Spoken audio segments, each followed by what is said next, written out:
Donc, on va reprendre encore ensemble la fonction liste déroulante. D'accord.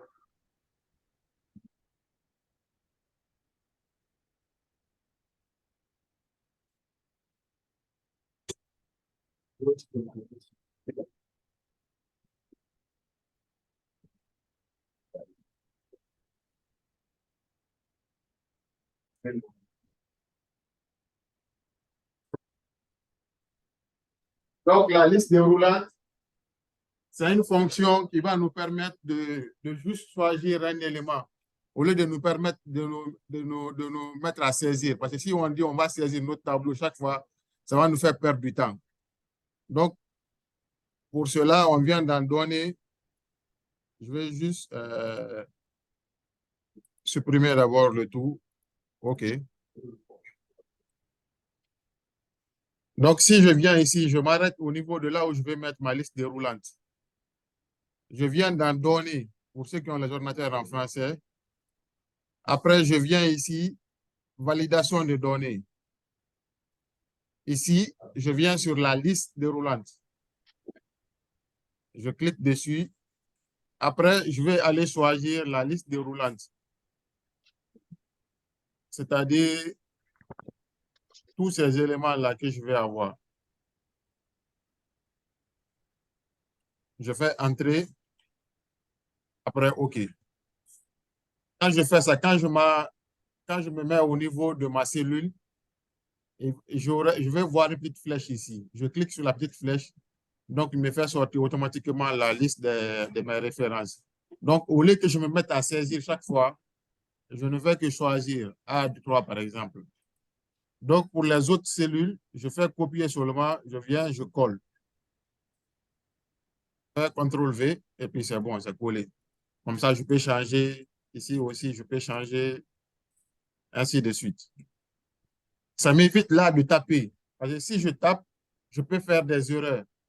Et ça, c'est pas bon. Si je fais des erreurs, ça va me renvoyer des informations qui ne sont pas bonnes. Donc, ça, c'est le premier travail qu'il faut vraiment maîtriser. Si vous avez la liste déroulante, vous pouvez l'utiliser dans d'autres fonctions,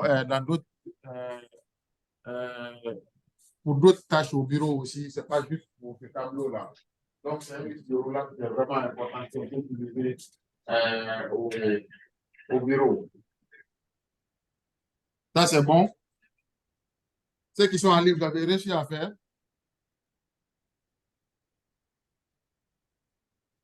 Oui, de mon côté, oui. OK. Kanga, c'est bon. Ceux qui sont en ligne. Il faut que vous ayez des ordinateurs pour pratiquer. Parce que le but, c'est pas le problème d'Excel. C'est quelle fiche que tu as pris comme ça? Je peux expliquer devant vous comme ça. Vous verrez ça. C'est que je viens d'imprimer. Que vous avez compris. Si vous retournez à la maison, vous n'allez pas pouvoir faire. 80? Ça, c'est le 12. problème d'Excel. Okay. Donc, si ça c'est bon, on peut avancer. On part au niveau de notre deuxième fonction, qui va être la fonction recherche V. Ou VLOOKUP. Donc, ça aussi, c'est une fonction qui va nous permettre d'aller chercher l'information, d'aller chercher des données dans d'autres tableaux ou dans d'autres feuilles, sur d'autres feuilles, et nous envoyer directement.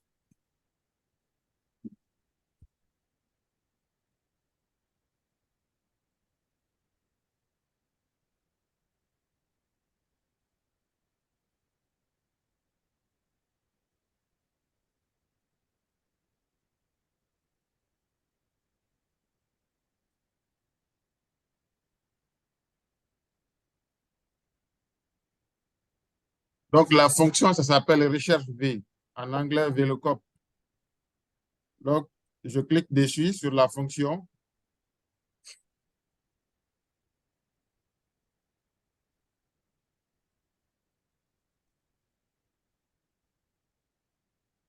Ça va me mettre la valeur recherchée. C'est la première information à donner. Ici, on a quatre parties à renseigner.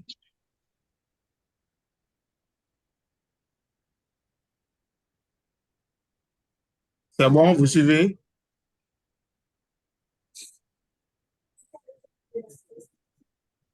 Oui. Bonjour, allez bien. Bonjour.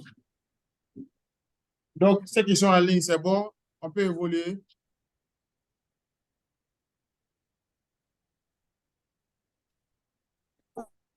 On peut évoluer. OK. Donc, je disais que c'est la fonction recherche V. Donc, on fait recherche V. On a 4 parties à renseigner. La première, c'est la valeur recherchée. Ici, notre valeur recherchée, ça va être cette référence, c'est-à-dire A4. On va dire, si c'est A4, envoie-nous la valeur. Mais il faut qu'il parte prendre l'information dans un tableau. Donc, on va l'indiquer aussi là où il va prendre. La colonne aussi de l'information où il va prendre, on va lui dire ça aussi. Donc, à partir de la référence, on veut avoir la description Ouais, ça va. sans qu'on ait à taper cet élément.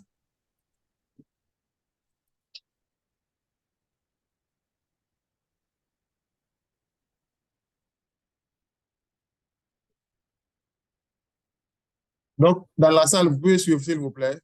Donc, je clique ici. La référence, la valeur recherchée, c'est ça. La référence de la...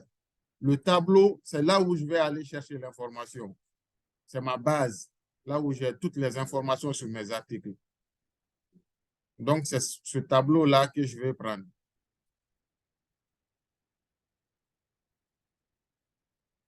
Donc, c'est le tableau où je vais prendre l'information, dans ce grand tableau. La colonne où je vais, l'information, la colonne du tableau. Dans mon tableau, j'ai la première colonne, deuxième, troisième, quatrième, cinquième, sixième. Donc, j'ai 6 colonnes dans mon tableau. Je vais envoyer quelle information? Je vais envoyer l'information de la description. Donc, la description se trouve au niveau de la deuxième colonne. Donc, je vais taper ici 2. Après, je vais taper ici false ou faux en français. Pourquoi je fais ça? Si je ne fais pas ça, si je fais ça, si je ne fais pas faux, quand il va avoir quelque chose qui ressemble à A, même si ce n'est pas A4, il va envoyer l'information. Donc, il peut m'envoyer une mauvaise information. Mais si je lui dis false ou bien faux, là, il va aller chercher ce que je lui ai dit. Si c'est A4, il va aller chercher dans le tableau A4. S'il ne voit pas A4, il va m'envoyer l'information qu'il n'a pas vu A4, c'est-à-dire erreur. Donc, si je ne mets pas l'information faux ici ou bien false, ce n'est pas bon. Il faut que je mette toujours cette information. Comme ça, s'il part, il cherche, il ne trouve pas, il va m'envoyer le bon truc. Donc, ici,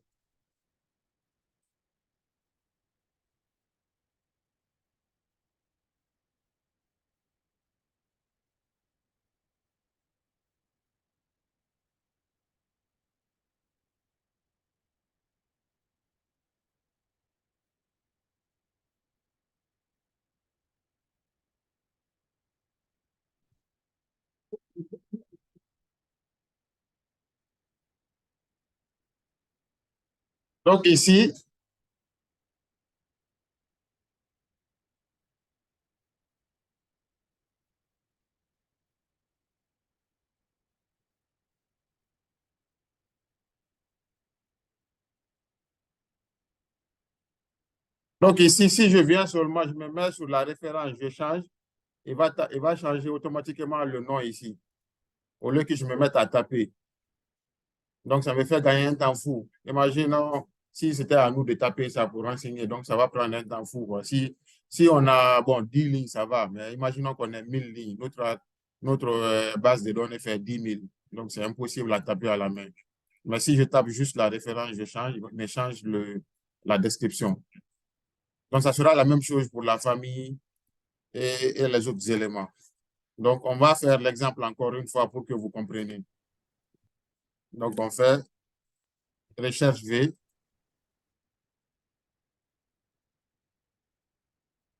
Donc, notre référence ici, c'est toujours ça.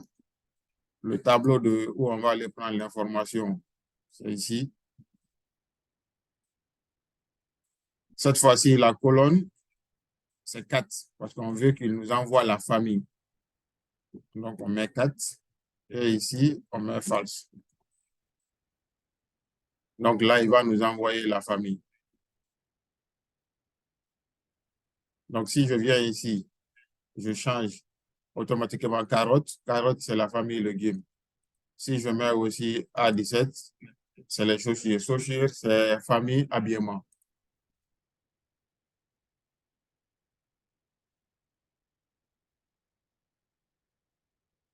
Donc, au niveau de type, là, c'est la liste déroulante. Ça va nous permettre de juste avoir la liste déroulante. Si je veux remplir mon tableau, je fais juste ça comme ça.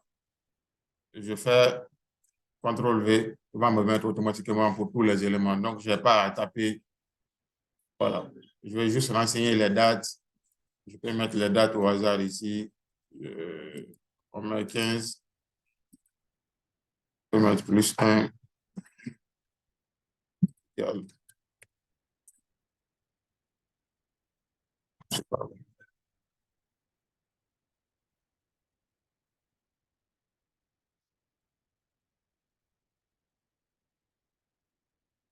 Donc, on peut juste taper, changer les dates ici. On peut mettre le 16 ici.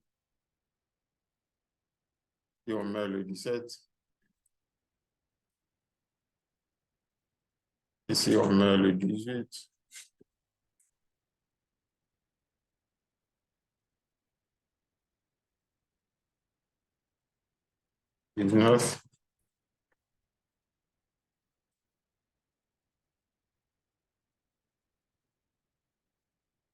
Bon, ça aussi, on peut automatiser. Hein. Si c'est le jour, on met jour, par exemple. Ça aussi, c'est une fonction. Ça s'appelle fonction jour. À chaque jour, lui-même, il va nous envoyer la date. On peut mettre 22 ici. Les deux, on met 22, 22.